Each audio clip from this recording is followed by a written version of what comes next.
যারা খুব কম বয়স 40-50 এই রেঞ্জে যাদের বয়স, যারা কর্পোরেট কাজ করছে, প্রচুর স্ট্রেসের মধ্যে থাকছে, এই পেশেন্ট গুলোর মধ্যে বেশি কিন্তু স্ট্রোক দেখতে পাচ্ছি আমরা। আমরা কিভাবে স্ট্রোকটাকে এড়ায় চলতে পারি বা এটাকে কিভাবে প্রিভেন্ট করতে পারি? তাহলে আপনাকে যেটা ১ম করতে হবে যে উন্নত একটা জীবন ব্যবস্থা মেইনটেইন করতে হবে। আপনাকে সময় মতো ঘুমাতে হবে, সময় মতো খেতে হবে, তার নিয়মিত রক্তচাপ পরীক্ষা করাতে হবে, সুগার টেস্ট করতে হবে, কোলেস্টেরল টেস্ট করতে হবে। তো এই জিনিসগুলোকে আপনি কিছু ব্লাড টেস্ট আপনি ৬ মাস বা ৩ মাস অন্তর করবেন।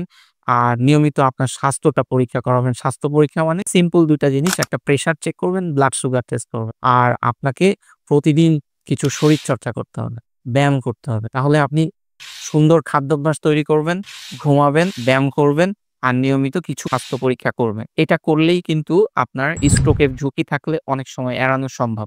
যেমন ধরেন আপনার কোনো একটা প্রবলেম ধরা পড়ে গেল এই চেকিং এর সময়। আপনি সেটার ব্যবস্থা নিতে পারছেন আগে থেকে। কিন্তু ধরেন আপনি স্বাস্থ্য চেক করছেন না। আপনি অবহেলা করছেন। তাহলে তো আপনার ওই জিনিসগুলোই আপনাকে খেয়ে ফেলবে। ওই জিনিসগুলোই পরবর্তীতে স্ট্রোকের কারণ হিসেবে দাঁড়াবে।